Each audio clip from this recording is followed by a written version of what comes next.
Uh-huh. I saw one of the biggest African superstars in the world, the biggest in South Africa for sure.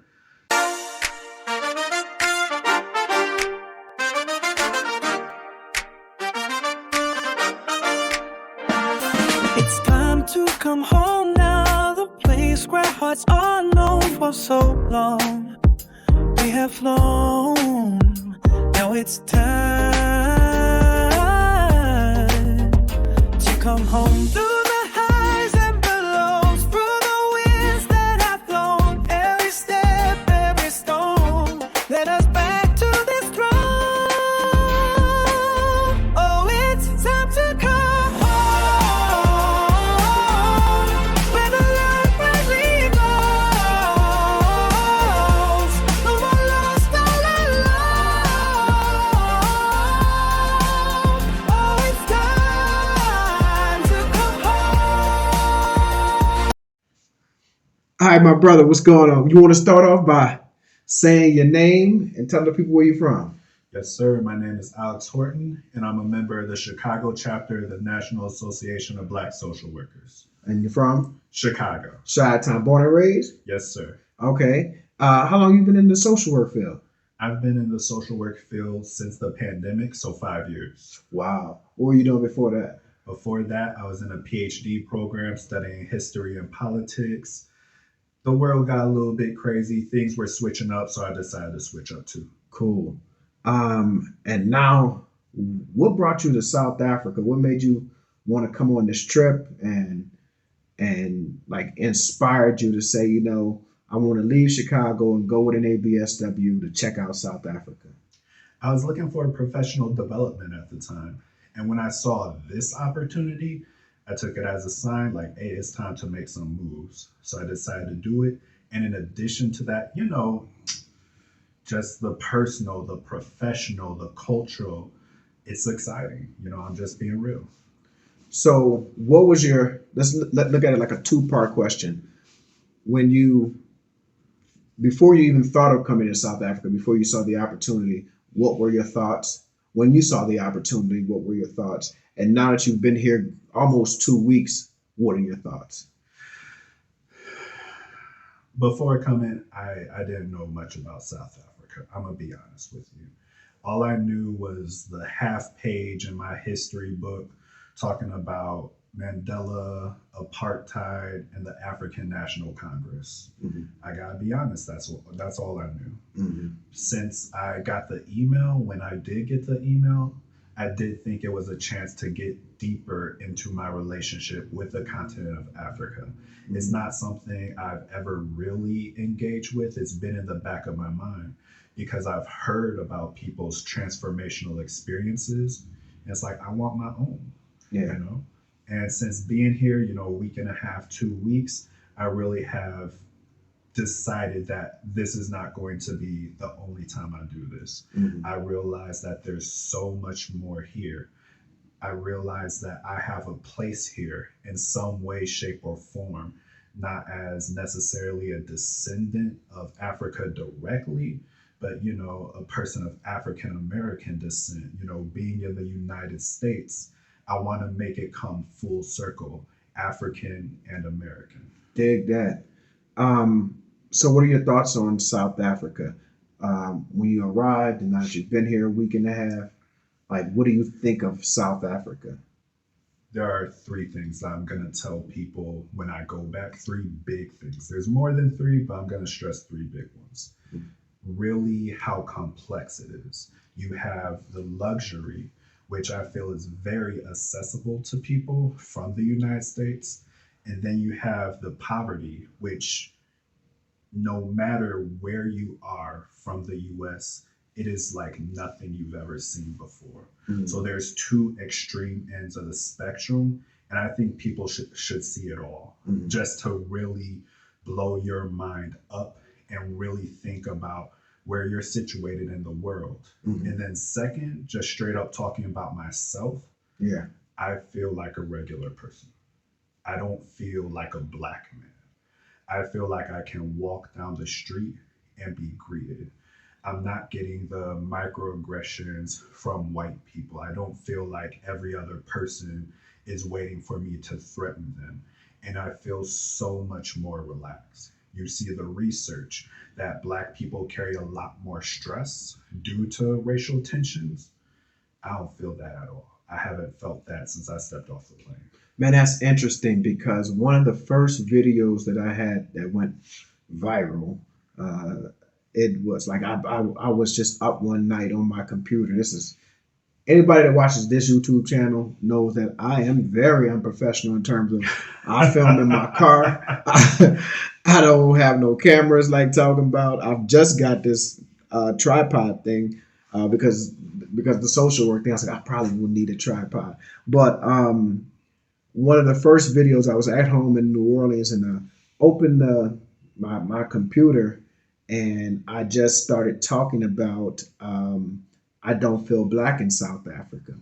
And people did not, I titled it that and they didn't understand what I was saying. Yeah. Like in the US, you are hyper aware Yeah. of your blackness Yeah. because of those micro and macro aggressions, Yeah. right? But coming here, I kind of described it as being able to find the fade into the security of anonymity, meaning it's this majority culture of black people, all of these black people around you, and you are no longer marginalized. And I don't mean marginalized in terms of like financially marginalized or whatever have you, but you are part of the majority. And you don't, you know, you in Chicago, I'm in New Orleans, a brother does something crazy on the news, whether consciously or subconsciously, you feel like you bear some burden. You don't even know the person, never met him, you don't even know who he is. You hear about a crime, like, what race is he? Yeah, what race? Oh, why didn't Negro rob the store? Look at us. You know what I'm saying? Negro and robbed the store, an Asian man shot at him, right? All that type of stuff. Here, because of being in the majority, right? Because it's 80% or whatever black South African, you feel no connection to the person who's hijacking cars. You don't feel any social responsibility to him. Not that you don't feel humanity towards him or the victim or whatever have you, but you don't feel individually partly responsible because now you know you're going to have to continue to carry the stigma of the black male criminal. That's what I was trying to say. So it's very interesting that you said that. Right. Might want to cut this piece out. No, I ain't cutting out, man. We're going to roll with it. Can I say the N word? Go and roll with it. All right. And I want to look at the camera for this. As an African American, when I would hear African immigrants talk about how they didn't realize they were black until they got to America, I looked at that as something that was very disrespectful because they're darker than me. How do you not know you're black? But on a spiritual, psychological level, I am not black here. I am a human being. And it's heavy, and I'm trying not to get emotional. But even something like Richard Pryor, how he said after coming to South Africa, he's not going to say the word nigga anymore. I completely understand that. It's just a complete shift in my mindset. And I'm still figuring out how am I going to balance these two pieces, African and American. I'm going to keep it going. I'm going to keep working with it and figuring it out. But I'm different. You know, Richard added to that when he came to the continent. He said he looked around and he didn't see any niggas. He saw black people, but he didn't see it. And that's you know, we don't want to sometimes get into the complexity because it's not just about the color. Sometimes it's about the experience, and more importantly, it's about the character, right? And the mindset of a person. And so listen, the Nation of Islam taught that there was a process to make a nigga, right? Like the Middle Passage turned us from Africans and made us into slaves, and from slavery we became these people lost without a mind, lost of what they say knowledge of self. And then Dr. Cornel West has a phrase where he says we have to de-niggify. And that what that really says is we have to rid ourselves of that internalized white supremacy that makes us victimize each other and then makes us detest some of our poor brothers and sisters for what they have to do to survive, right? Because see, this de-niggification is not just like, oh, he needs to stop being a drug dealer, he needs to stop being a criminal. It's also you need to stop being an Uncle Tom and playing into these respectability politics. Yeah. You see what I'm saying? There's a lot of getting rid of this internalized white supremacy that we have to do. And I do think that coming to the continent, coming to South Africa is a part of that journey. Yeah. It's not the entirety of it, but it's a part of that journey. But continue now. So what have you done since you've been here? I've done a little bit of everything. Thank you, Dr. Assad, for putting this together. It's a well-rounded trip. I'm going to tell people about how big this place is. Talking about Soweto, hearing about the poverty there, but also the struggle for freedom as well. Seeing Rosebank, the luxury there, and how there is access to the nicer things in life. Going to Wits University, seeing that there is a high level of education. Going to Yaleville, seeing how there is serious efforts to reduce gender-based violence. This is an incredible place. And as opposed to it being all the way over there, I feel now a connection, a personal connection, a real connection to what's going on. It's not going to be perfect over a 2-week trip. I don't want to make it sound like that, but it is something I'm going to continue to develop over time. No, I think what also makes it real is when you actually know somebody on the ground. People to people contact, person to person contact.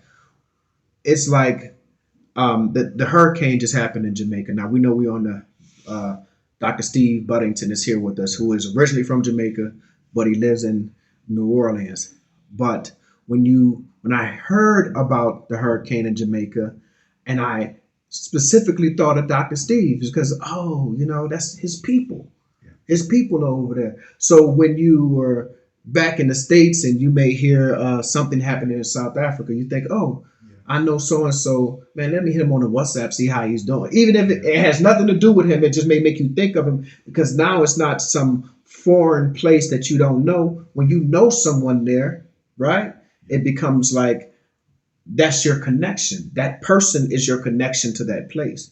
So you went to the Apartheid Museum. Tell me about how that experience impacted you. We are all one. The struggle of Black people across the world is different, but it's the same. And there are 100% parallels between Jim Crow and apartheid when you look at Emmett Till and also Henry Peterson. Hector Peterson, yeah. Excuse me. These things overlap. Hector Peterson, Trayvon Martin, Mike Brown. You find humanity between the oppression of African Americans and South Africans, but you also see the struggle for justice and also the ability to achieve freedom and humanity despite whatever was happening in the past. It's still going on to this day, but the worst of it is in the past. You know, what we have to do in our generation is a lot lighter than what our ancestors did. And the bar has been set, and it's time to raise it up. Mm. All right. Before we get into the meat of this discussion, I want to talk about.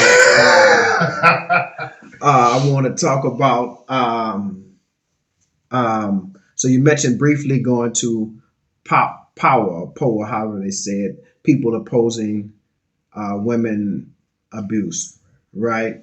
Tell me about that. And in your experience, I guess in the U.S., do you do any counseling around GBV? To a limited extent. Okay. So I did work at a social service nonprofit that focus on the abuse of children, whether it's physical, sexual, and in Chicago, even gun violence. Hmm. And I think it's about 30% of kids who are physically or sexually abused also experience DV in the home. So that is one part of my work. If I'm working with the kids, a lot of the time I'm working with the mothers. Hmm. I'm also separate from that, and was born from that work. I'm working to become a certified domestic violence professional because I know that a lot of the men who grow up and become abusive were boys who were abused. Mm. So I'm trying to be in the middle and disrupt that. Trying to, like Frederick Douglass said, building strong children is easier than repairing broken men. It is. And I want to take that on 100%. Okay, now let's get to the meat. Yes, sir. So now, last night, you didn't holler at me. That's cool. That's cool. That's cool. I ain't gonna take no offense to it. But you decided, well, I'm gonna let you go and tell a story. So where were you last night? Where did you go? Last night, me and a new friend and colleague on some real chill stuff decided to go to a bar. La Rabada? La Parada. La Parada. La Parada. On some chill stuff. Eating, the surf and turf, steak, prawns, drinks, whatever the case might be. Laid back, chilling. And, I see a group, 3, 4 people walking up, whatever. And, one of them's a cutie, and I'm checking out the cutie. She's walking like she knows she's bad. And she's getting closer. I'm like, okay, she's a beautiful young woman. And she gets closer, and the wheels start turning. She looks at me. She made eye contact with me. She knew you knew me. That's what it was. She knew that I knew her. And she knew I was about to talk to her. Uh-huh. I saw one of the biggest African superstars in the world, the biggest in South Africa for sure. I saw Tyla. Wow. In her hometown of Johannesburg, South Africa, while I'm on this trip to connect more deeply with the continent. So you see Tyler, and you finally once because you people see stars and stuff, and when you see him in person, you don't necessarily you're just like, I know that person. Where do I know him from? They be like, oh damn, that's Jamie Foxx. You know what I'm saying? So when you see Tyler and you get that realization that this is Tyler, like the Tyler, and you decide to walk over to her. Well, first tell me what happened. So she walks into La Parada. I lost my damn mind. She didn't even get to walk into La Parada before I talked to her. So, we're sitting here in the outdoor seating. The bar is behind us, and she's walking into Rosebank Mall about 20 feet away, crossing our path. The entrance to the restaurant is right here. Oh my God, you're Tyler. I get up. I love you. You're amazing. How are you? I'm so sorry I'm yelling at you. Can I take a picture? Mm-hmm. She says yes. She posts up next to me, whatever. I ask if I can touch you. Again, just real light because I see her bodyguards. Mm-hmm. And I don't want any problems. No smoke. I want it to be a chill night. Yeah.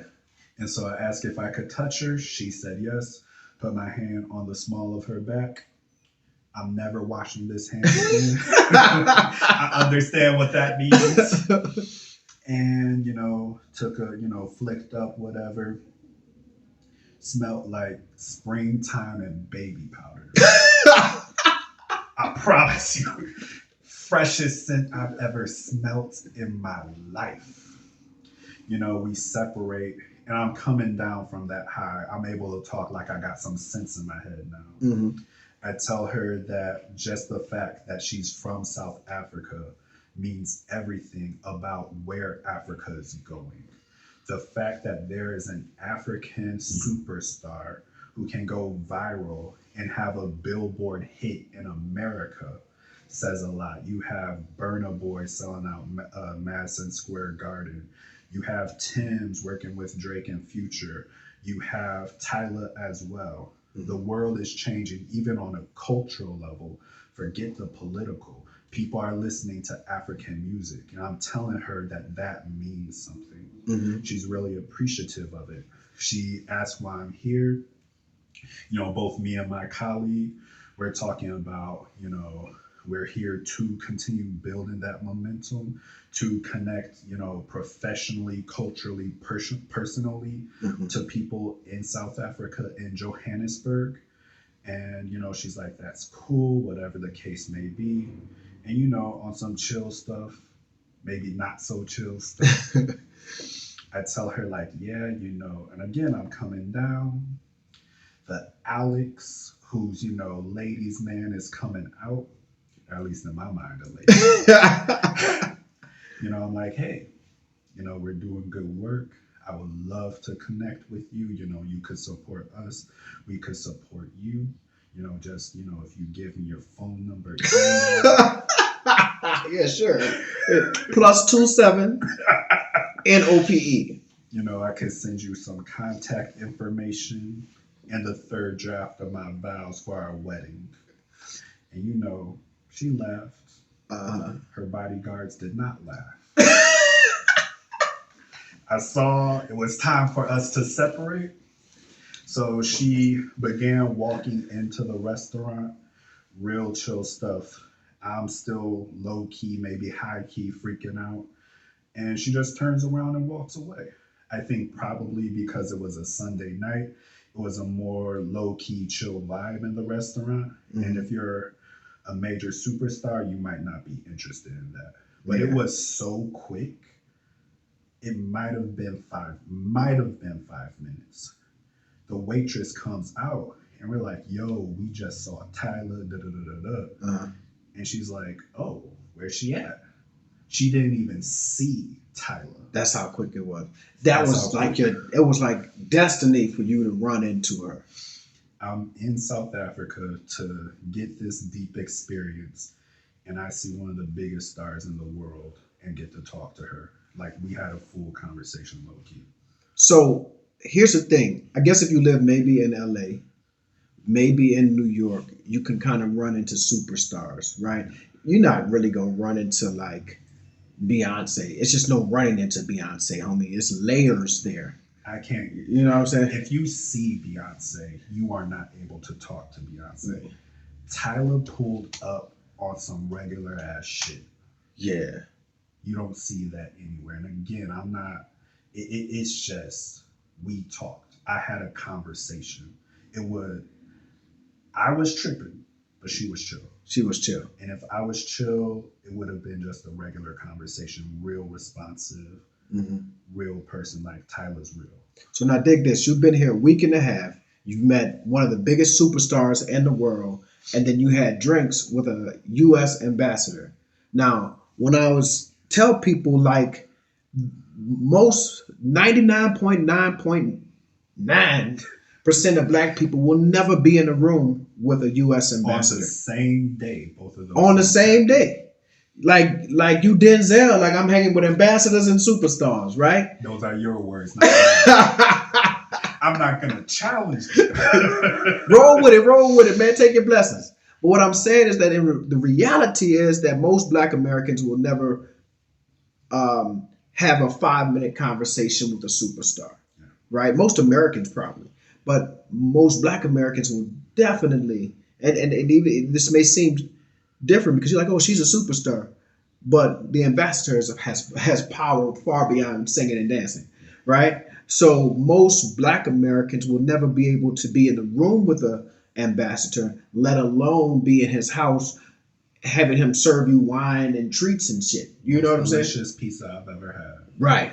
And it sounds weird saying that he served his pizza, but it was like gourmet Michelin level pizza. This Yes, wasn't sir. Domino's Yes, Pizza sir. Hut, right?